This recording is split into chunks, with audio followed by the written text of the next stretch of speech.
Dan kita tahu kebaktian kepada orang tua ini membuka pintu rizki. Kebaktian kepada orang tua ini membuat kebahagiaan di dunia dan akhirat. Jadi kalau anak-anak bertanya, aku berbakti sama orang tua ini dapat apa? Engkau dapat kebaikan dunia dan akhirat. Yakin, yakin. Ketika engkau durhaka, walaupun engkau kaya, walaupun engkau sukses, ada perbedaan antara sukses dan kebahagiaan. Sukses itu yang dia inginkan dia raih. Dia punya mobil, punya ini. Tapi pasti bahagia atau tidak? Belum tentu dia bahagia. Dan Nabi SAW pernah mengaminkan doanya Jibril, bahwa orang yang durhaka sama orang tuanya menderita hidupnya di dunia dan di akhirat. Menderita. Dan tidak ada hukuman yang lebih pantas untuk disegerakan di dunia plus yang di akhirat nanti daripada durhaka kepada orang tua dan kezaliman. Jadi siapa saja yang durhaka pasti insya Allah dia merasakan hukuman itu di dunia dan di akhirat. Bismillahirrahmanirrahim.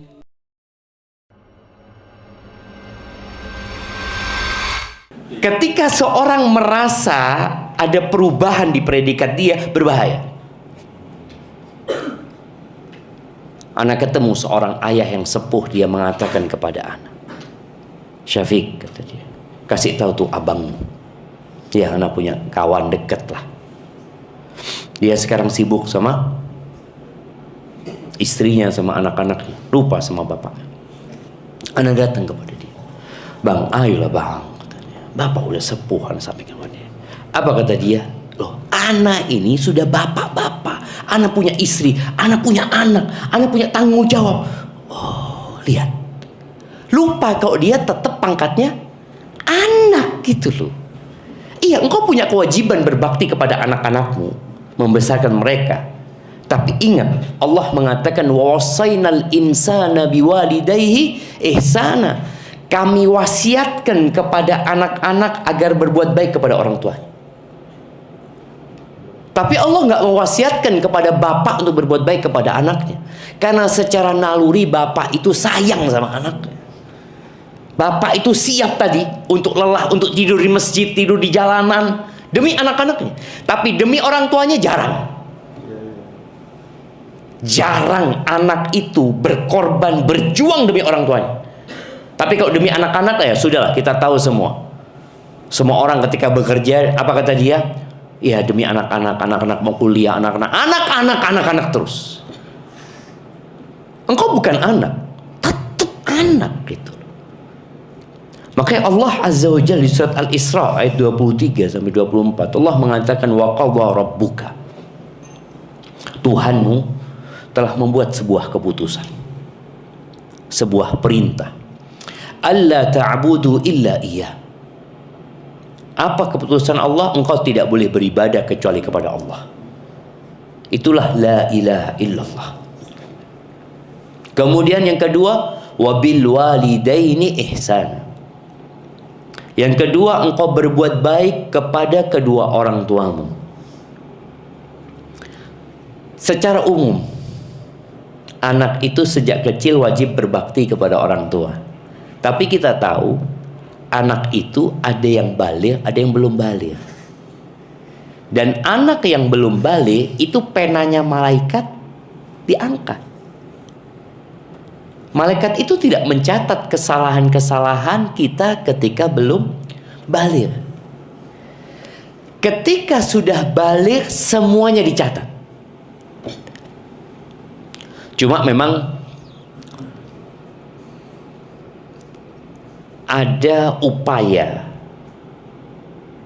dari orang-orang yang mungkin tidak bertanggung jawab untuk menjadikan anak-anak itu tetap kecil. Sudah kuliah masih kecil, SMA masih kecil, oh masih kecil. Sudah baligh itu sudah besar. Di negeri kita ada pengadilan khusus buat anak-anak di bawah umur. Pertanyaannya, kapan disebut anak-anak di bawah umur? Jamaah. Apa ukurannya? Umur kan? Umur berapa? 19, 17? 17. Itu di bawah umur. Sehingga anak-anak itu kadang-kala merasa dia masih, loh saya kan masih di bawah umur. Loh enggak, kamu kawin bisa punya anak. Nah, makanya ketika agama kita menetapkan manusia itu dua umurnya, di bawah umur dan di atas umur. Kapan di bawah umur? Sebelum balik. Nggak dicatat. Dia berbuat salah pun nggak dicatat. Nggak sholat pun anak itu nggak akan dihisap. Orang tuanya yang dihisap. Orang tuanya disuruh nyuruh anak sholat ketika umur 7 tahun kan. Anaknya nggak sholat nggak dihisap. Orang tuanya nggak nyuruh dihisap. Karena orang tuanya sudah balik. Dia sedang melakukan pendidikan, proses pendidikan supaya anak ini sholat. Maka tadi ketika bicara anak itu sudah balik, semua hukum-hukum Islam itu berlaku. Makanya kalau kita membaca syaratnya puasa, syaratnya sholat, syaratnya ini akal, akil, balik. Akil, balik. Haji, akil, balik. Sekarang orang kalau haji umur 15 tahun dan sudah balik, sah nggak hajinya? Sah dia. Maka perintah berbakti kepada orang tua ini buat semuanya sejak kecil. Tapi setelah balik dia lebih wajib lagi untuk berbakti kepada orang tuanya. Maka jangan berpikir aku masih anak-anak. Kemudian Allah ceritakan imma yablughanna 'indakal kibara. Ini penjelasan tentang fase dalam kebaktian kepada orang tua. Anak-anak muda ini, kita nggak usah bicara anak-anak kita lah. Ketika kita masih muda, kita itu masih butuh sama orang tua. Kita berbaktinya karena takut sama orang tua. Takut nggak dikasih uang, takut dipukul, takut dihukum. Ada ketakutan. Sehingga kita berbakti terpaksa. Seharusnya muslim berbakti, kenapa? Karena Allah nyuruh aku berbakti. Dan kita tahu kebaktian kepada orang tua ini membuka pintu rizki. Kebaktian kepada orang tua ini membuat kebahagiaan di dunia dan akhirat. Jadi kalau anak-anak bertanya, aku berbakti sama orang tua ini dapat apa? Engkau dapat kebaikan dunia dan akhirat. Yakin, yakin. Ketika engkau durhaka, walaupun engkau kaya, walaupun engkau sukses. Ini anak-anak, anak kalau bicara anak-anak, anak termasuk anak-anak kan. Ini anak-anak ada perbedaan antara sukses dan kebahagiaan ya. Sukses itu yang dia inginkan dia raih. Dia punya mobil, punya ini. Tapi pasti bahagia atau tidak? Belum tentu dia bahagia. Belum tentu dia bahagia. Maka Allah mengingatkan, ketika orang tuamu sudah sepuh, ahaduhuma au kilahuma, yang satu atau dua-duanya. Karena kadangkala ada orang tuanya yang laki-laki menikah dengan ibu yang masih muda. Jadi bapaknya ini nikah umur 40 tahun. Menikah dengan perempuan umur 25 tahun. Boleh jadi bapaknya yang sepuh duluan, ibunya masih muda, ibunya masih kuat. Allah katakan apabila salah satu dari kedua orang tuamu sudah tua atau dua-duanya, fala taqul lahuma uffin. Jangan engkau berkata kepada keduanya kata-kata uff. Sebuah ungkapan yang menunjukkan ketidakridhaan. Tidak senang. Jangan. Dan Allah sebutkan di ayat ini indaka. Biasanya orang kalau sudah sepuh itu hidup sama anaknya. Dan sebagai kebaktian anak kepada orang tua, engkau kalau tanya, ibumu hidup sama engkau? Jawabnya jangan iya. Tapi jawabnya enggak. Aku yang hidup sama ibuku. Aku yang hidup sama ibuku. Bukan ibuku hidup sama aku. Aku yang hidup sama ibuku. Ibuku ini yang hamil aku. Ibuku ini yang melahirkan aku. Ibuku ini yang menyusui aku. Dan biasanya ketika orang tua sudah sepuh, dan tadi bahasanya ikut sama anaknya, ya ada perubahan sikap. Orang tuh semakin tua kadang-kala merepotkan. Apalagi sudah sepuh plus sakit. Karakternya berubah. Emosinya tidak stabil. Mudah marah. Sang anak nih merasa, loh, aku iki sing nguripi ibu. Aku yang kerja. Rumah-rumahku. Ini bahaya. Sehingga dia lupa dengan ketika dia kecil, siapa yang merawat dia. Maka Allah katakan, fala taqul lahuma uffin. Jangan berkata apalah ungkapan-ungkapan, jangan gitu. Mungkin kau nggak suka, tapi tahan, sabar. Wala tanharhuma. Jangan menghardik keduanya, apalagi ngangkat suara. Jangan. Para ulama menyebutkan makna wala tanharhuma, di antara maknanya jangan menghalangi yang orang tua inginkan sedangkan engkau mampu untuk memberikan dan tidak membahayakan orang tua.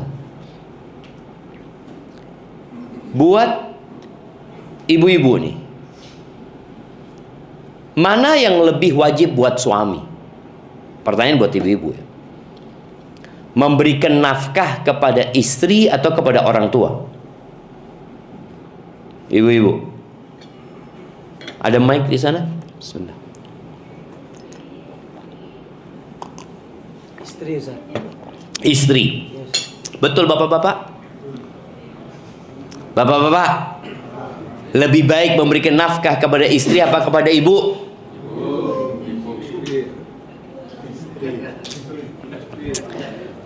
Ibu-ibu, katanya bapak, ibu-ibu. Ya istri kan ibu-ibu juga. Iya, kalau bicara nafkah, istri. Bukan berbakti ya. Bicara nafkah. Nafkah itu apa? Sandang, pangan, papan. Istri yang wajib dikasih. Setelah istri penuhi, silahkan engkau bahagiakan orang tua.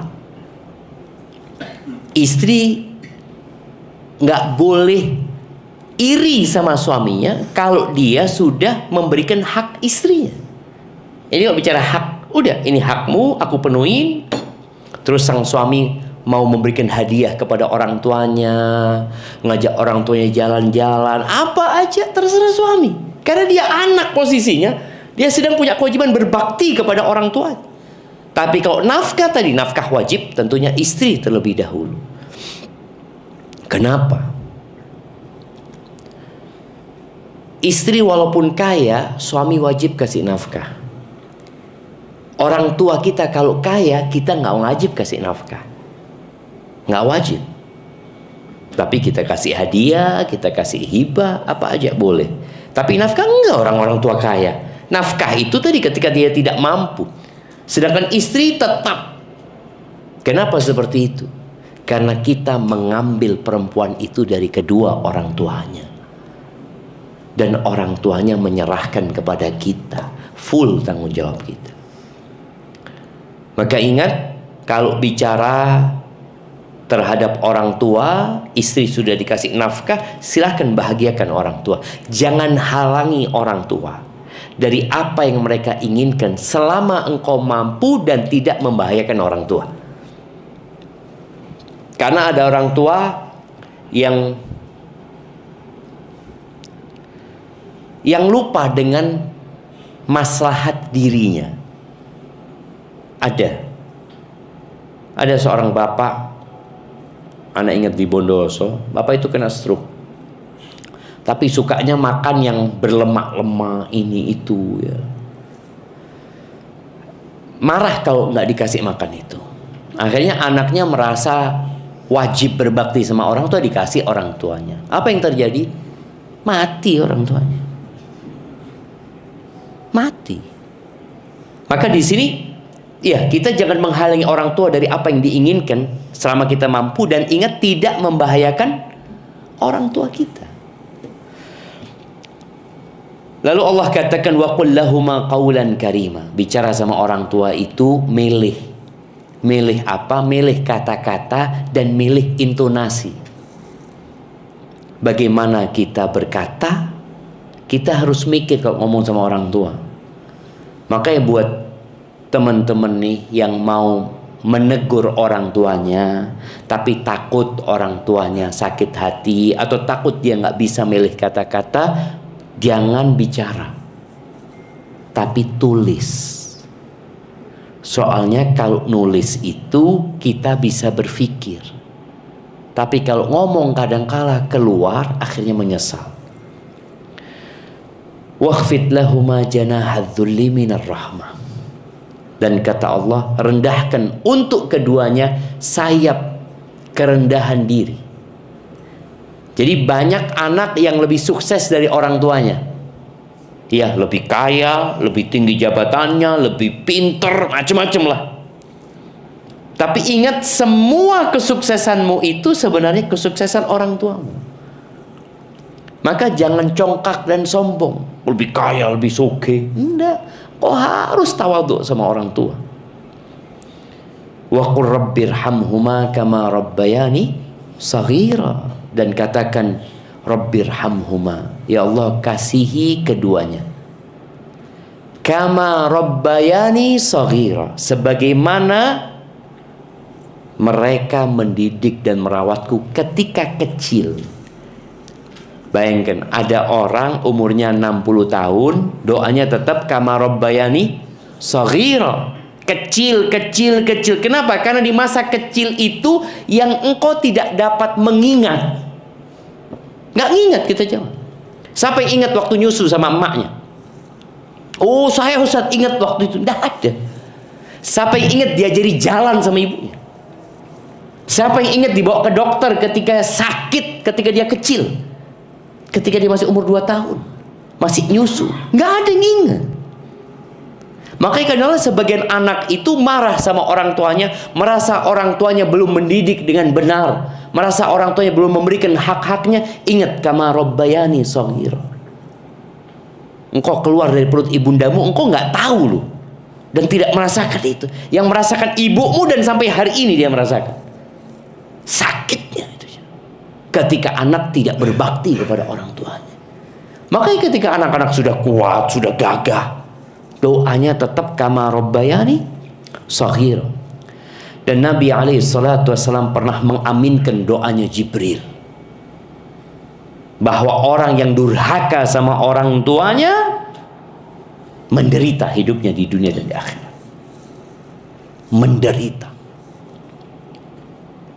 Dan tidak ada hukuman yang lebih pantas untuk disegerakan di dunia plus yang di akhirat nanti daripada durhaka kepada orang tua dan kezaliman.